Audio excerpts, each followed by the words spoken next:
What's going on, guys? Snaggy here, breaking down that epic grand final.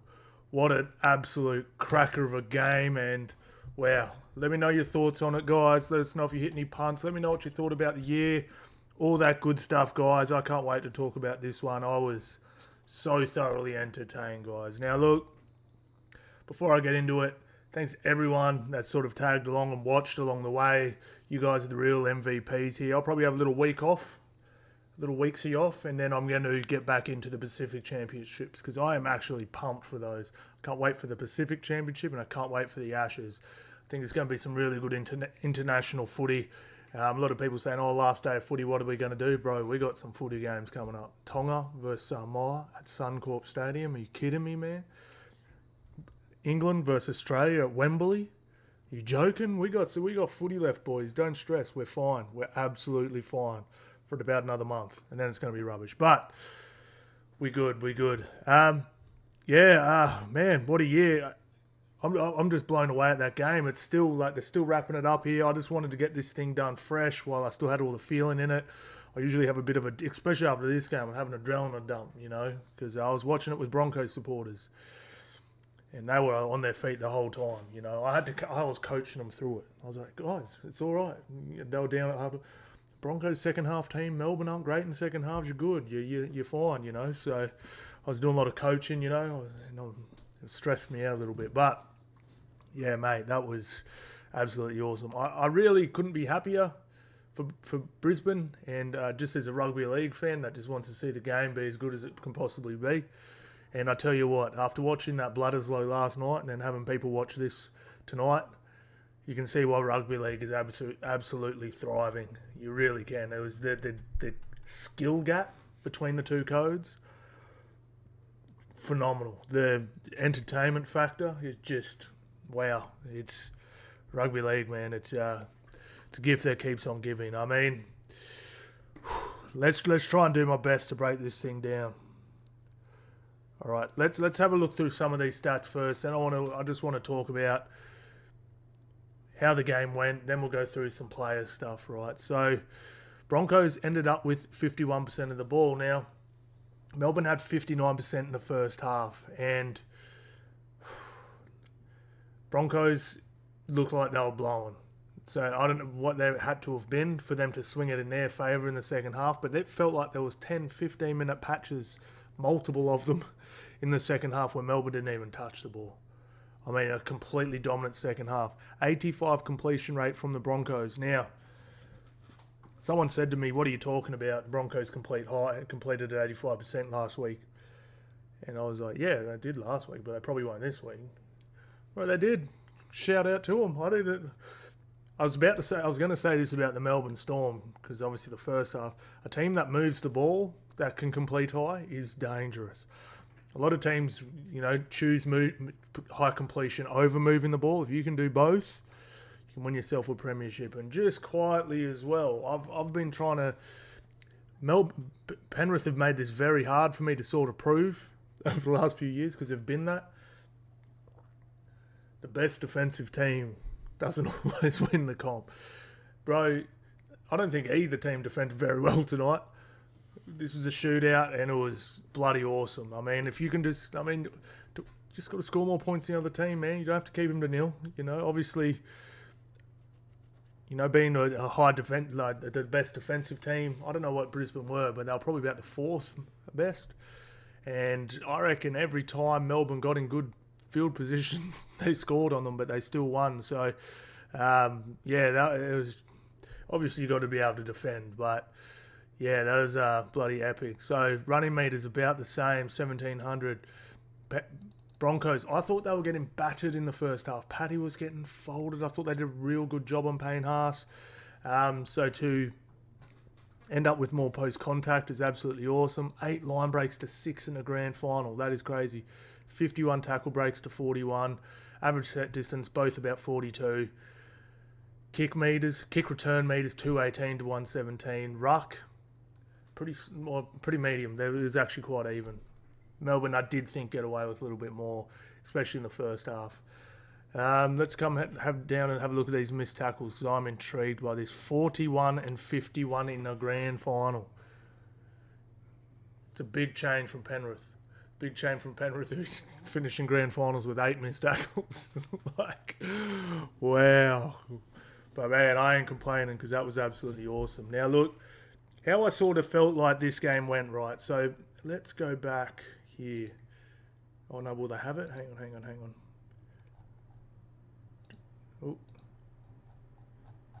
Oh, they don't have it. The screen changes now. Okay, so you'll have to use my. So Melbourne to me last week was the first time that impressed me in a very long time, right?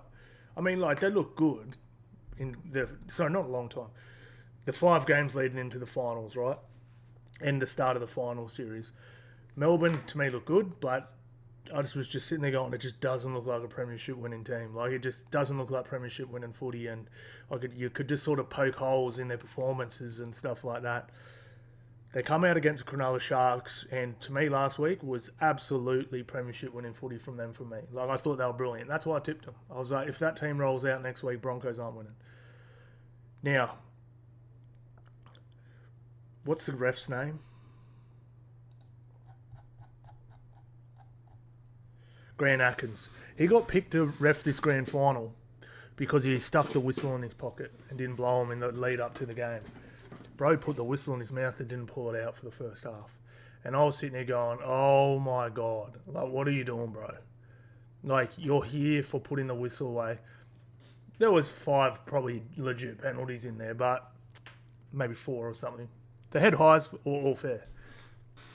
But that first one on Payne Haas, where Broncos got the try, I was sitting there going, mate, that is not a penalty in a grand final. Like, what are you doing?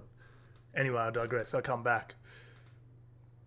The game against the Sharks, Melbourne Storm, there was 23 penalties in that one. There was about 14 or something penalties in that first half.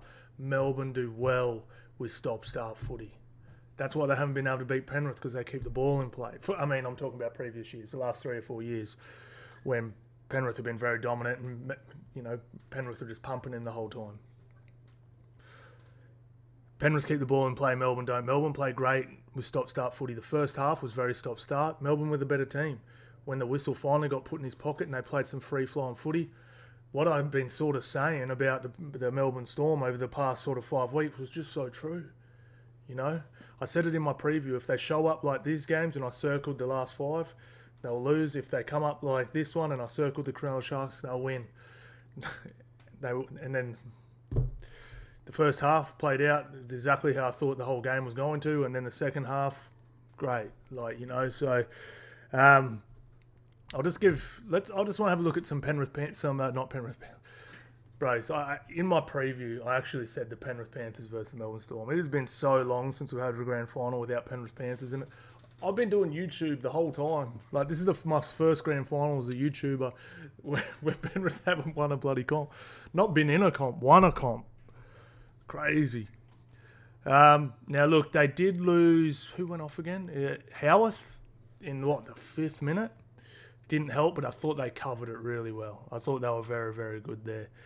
Now, just if you did... I did say in my preview video, anyone on the right... The whole right side of the Melbourne Storm scored in the first half. So I hope he's got on one of them. I took Katoa in my one. But yeah, literally Meaney, Warbrick, Katoa and Hughes. The whole right edge scored in the first half. That's a pretty gun. I said take anyone on the right hand side. I thought that was pretty dope, that the whole right side. I would have made a lot of people money tonight. Katoa's was just, in that first half, his passing game was something else. I really, really enjoyed it. But yeah, so high completion rate, deadly ball movement, deadly combo. Yeah, now just a couple special shout-outs. I thought Josh King was enormous. All the talk was about Stefano in this one. I thought he was their best middle forward for the night. He was absolutely awesome. Tyron Wishart doing what he does best, coming on and filling holes, and just he did great, Paps, 239, 47 post contact, 1 line break, 2 line break assists, a try assist. and 2 tackle breaks. Awesome. The only thing that flick, I know Reece covered him really well, but man, that was not on. Elise Katoa ran for 173 from the second row with a line break assist and a try assist. Damn, he earned that Dally M second row of the year, I tell you what. But look, Broncos did such a good job of holding, keeping Harry Grant. Every time he did run, he looked so dangerous. It was so limited though. Even though Broncos' defense wasn't great, one thing they did do, they stopped Harry from running, which was great. So really, really good effort. Like I said, Melbourne could have won this thing. You know, they had their dramas too. Like I said, they lost Howarth early. You know, it was all looking nice, but what happened last week against the Sharks when they got that lead, Sharkies just couldn't get it back, and you know they couldn't. You know they became impatient. And Broncos they had enough in them. They really did. Let's just move and start talking about these Brisbane Broncos now. Reece Walsh, man, that was quite a game. That was quite a game. James Maloney is literally one of my favourite players. I think he's hands down one of the most underrated players to ever put on rugby boots. Everywhere he went, he won. Or took a team from outside the finals to a grand final. Like, just a winner. And one of his best things was just being able to block out noise and just make the right play at the right time.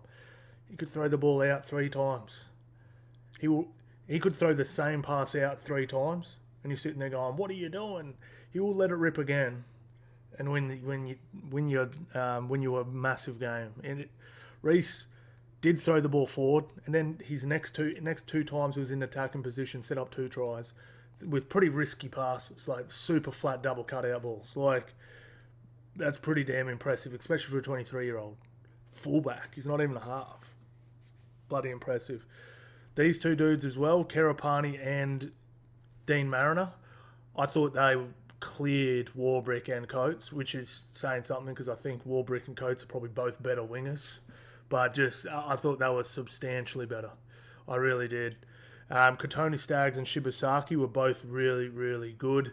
They were both brilliant, actually, but there was just people that stood out more.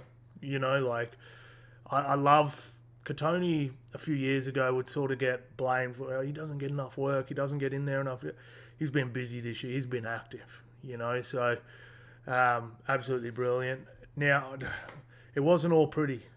I thought Ben Hunt and Adam Reynolds were absolutely god-awful. Like, I'm just being real. Adam Reynolds, like, them going off might have been an absolute blessing as well. I don't know. Ben Hunt kicking on the second. I thought the few times he went in dummy half, his service was awful. Adam Reynolds kicking the ball out. Goal kicking not great. Like, I was sitting there going, oh my god, the 2 guys that were here for redemption are selling. I was sitting there going, oh my god.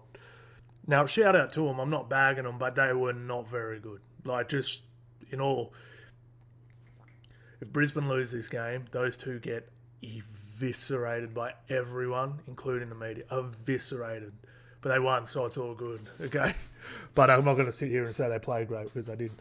Now, another player that I didn't think was great either, but he did come on and made some pretty good, you know, he was good coming back on when Hunt went off, was Pakes. I thought Pakes' service out of dummy half was really poor, especially in the first half, really poor. Yeah, just not good enough. A lot of passes up here, just everywhere but there. But he came on, he defended well, made his tackles, and, you know, like I said, he came back on at clutch time and clutched up pretty good. I thought Jensen and Payne Haas, I mean, what do you say? I actually thought Melbourne did a really good job on them, but they were still both brilliant. Payne Haas in particular. I'll get to the coaching in a minute. Piakura and Jordan Ricky. Probably Jordan Ricky's best game. Piakura, legendary game for him. Absolutely brilliant. He was so damn good. Paddy Carrigan, I thought he was getting well handled, especially in that first stint, he played the whole game, but first half. I thought he was getting very well handled. He was getting squashed, he was getting hit hard, he was getting folded, he was losing meters, he was getting stopped in tracks, but just kept grinding, and all the good work paid off, and he was just, was absolutely brilliant through the middle in the second half when it sort of when the game freed up a little bit and Melbourne's line speed slowed down a little bit. I thought he was absolutely awesome. Ezra Mann, love him or you probably hate him. I'm pretty sure most people hate him. I thought he really changed the game when he came on.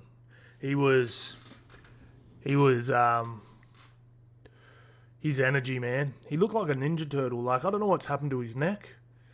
Like, he's like, this picture is lying. Like, his neck's not that long. He has no neck anymore. I don't know. He's like a little Ninja Turtle now. Do you guys know, like, he was going viral on TikTok for a while, that turtle plumber? You know the dude I'm talking about? And he was always punching on with people. And he punched on with that lady boy. And was just punching on with just everyone all the time. Like on some dating show, just punching on. And they used to call him Ninja Turtle. Bro, it looks like him. But anyway, I digress. Just his energy in defense as well. Just hit that time. I can't even remember who he hit. Warbrick, bang, just hit, and he got bumped off, but he jolted the ball free and covered defense. Like, he was a good running six is just absolutely worth his weight in goal. I think he needs to get in shape. I don't know if he was maybe was having his Uber dramas. Or maybe he wasn't privy to the spew buckets at the start of the year, but he looks a couple kegs heavy, but he was absolutely electric. Not as good as his 2023 game, mind you, but yeah, absolutely awesome. I thought Xavier Wilson as well came on and filled some really good minutes. He's going to be... Broncos, if they want to do good next year, they're going to... There was times where they really needed a third prop to be really good. I think you need 3 good props. You can get away with the 4th one being a bit of a fringy, but... You know, they got away with it a little bit this year with Payne sort of carrying them, but, you know, they're not going to be able to do that forever. You know, they need him to step up and be that, you know, that Flegler, the Flegler role, you know. Like, yeah, it's like just those big minutes, that 1-2 and then Paddy 3 carries. It's just, that's seriously dangerous, you know. And then Tyson Smoothie, look, it wasn't great either. But, you know, like, he came on and did his job, you know. He definitely earned that ring. There was just a real poor end of set towards the end of the game. But besides that, like, pretty bloody good, mate. Like, now onto the big dog, Madge Maguire. Oh, someone made a bet with me at the start of the year that Broncos would finish bottom 4. I said 10 grand, let's go. I might have said more. Anyway, 10 grand. He wouldn't do it. He said 500. For Broncos to finish bottom 4. And I was like, I was going to give him 10-1 on the 10 grand too. I was like, bro, I'll give you 10-1. You give me 1-1, let's go. I didn't think Broncos were going to win the comp this year. I'm not like flexing like that or nothing, but I definitely didn't think they were going to finish in the bottom 4. I know Madge can coach, bro. Bunnies broke their, 45-year drought? Huge. Deals Australia their biggest ever loss from a New Zealand team. Going through that, the New Zealand team was good, but it wasn't silly good. Pumped Australia, put 30 on them. Comes out, breaks. Everyone said that team was cooked. That New South Wales team was cooked. Smashed Queensland. Comes to the Broncos from outside the finals. Wins the comp in a year, his first year. That's impressive, man. That resume stacks up with just about everyone. You know, we're talking, you know, like, I know he doesn't have as many premierships as a Cleary or a Bellamy or a Bennett, but when you factor in all that other stuff, it's up there, man. It puts it alongside them, you know, like, or directly below them, you know. I can't remember how many coaches they said have won 2 premierships at 2 different clubs, but it wasn't many. They listed about 4 blokes, you know, so that's pretty damn special. Pretty damn special. Yeah, like, I love Kevy, and when he got fired, I was fuming. Like, I was like, bro, give him another crack. They had a dud year. Give him another crack. But when they hired Madge, I was like, oh, you sort of got to do it, don't you? But I don't think they win this under Kevy. I don't think they come behind. They came from behind 3 games in a row, boys. They lost twice against Canberra. Penrith don't give up 14-point leads in finals. Melbourne don't lose. Melbourne's record, I don't know what it is off the top of my head. If anyone does, let me know. Melbourne's record when they're a half at head time over the past 2 decades is something spastic. Like, spastic, you know. So, for them to, on the shorter turnaround, coming back from 2 deficits against 2 of the top teams and then do it again to Melbourne is bloody impressive. Brisbane, you got to be impressed with this team. Like, mate, that's bloody impressive. And just quietly too. Look, I actually thought Melbourne were pretty good, but like Stefano, bro, all that chirp again, like all that chirp, bro. Do you know what? I've never rated this dude ever. And one of the things is, like, you know, I get furious, and I'm sure that most of the bros here do too. I know a lot of bros in the Discord do too. Is when media just hypes guys up, and you're just sitting there going, he's all right. The amount of times I've seen Stefano have a well above average game, like he's bloody good, and then he just sucks for a month, is crazy. And I can't believe the media just fell for it again. Like, we have 2 errors, 3 errors. Did he bend the line once? He took a couple nice carries. I'm not saying he was terrible, but like, sitting there saying, I'm going to beat the bro. Like, Jensen was better than you, bro. Like, I'll be real. I thought Kobe Hetherington was better than him, you know? Like, bro, to Stefano, bro, like, he had to come out and back it up, and he just didn't. Now, what for next year? Let's have a little chat about that. Now, Melbourne, this was their year. It really was. This is going to be a huge issue for both teams next year backing up. Melbourne obviously want to play another one. Broncos want to defend it. Penrith are going to probably be better next year. You're going to have Patea, Casey McLean, and Blaze all having full off seasons. Cleary with full off season too. Remember, he had shoulder surgery as well. Little scary, so we can assume they're going to be up there. With Pappenhausen sort of up in the air, I'm not loving the centre pairings. Munster, you know, another year older. We don't know how he's going to go. Jerome Hughes. I'm a little concerned. Obviously, with under Craig Bellamy in this roster, they're going to be bloody strong. But they're going to have to find a little something. You know, I don't think it's going to. This is a very even year, and definitely Melbourne's year. You know, like we said, every single sort of like person that watches footy a little more than the average person sat there that wasn't biased towards their own team when it was probably Melbourne's year. They were pretty close against Penrith, and they added Stefano. All the other top teams lost people. You know, so it's going to be interesting. Yeah, obviously I'm not going to write them off or anything, but I'm not sitting here going like I did like last year, directly after the grand finals finish. I'm like, man, they're going to be bloody hard to beat next year. I'm not feeling that way this year. You know, yeah, we'll see. But anyway, as far as Broncos go, they get, what's his name from Melbourne Storm. I mean, they're bloody deep, aren't they? I mean, Cobbo and Jesse Arthurs didn't play in this game. But they were fit. That's crazy. I mean, age in halves, that's a concern. This is just fine. Absolutely fine. They're always going to be fine for outside backs. Forward pack's still all good. Billy Walters staying or is he leaving? So Broncos are in great shape for next year too, you know. So if you're a Broncos fan, you're in great shape for next year as well. You know, you get a little bit of depth in the outside. Well, not depth because you lose Cobbo. You already have depth there though. You know, they lose Kobe. I know they lose a couple. They lost a Fringy or two. I think Smoothie's off as well. But if they can get more out of Xavier, you know, maybe Big Ben Tiakura finds a little something as well. You know, they could back this thing up. They really could. I don't think they will because, I think their chances of them doing it is very, very low just because I think Penrith have sort of ruined it. Like we all think we can all go. almost guarantee from now on, whichever team wins it, we're like, they're going to be a threat next year, and then they probably don't win it. It was sort of like when it's what's it called?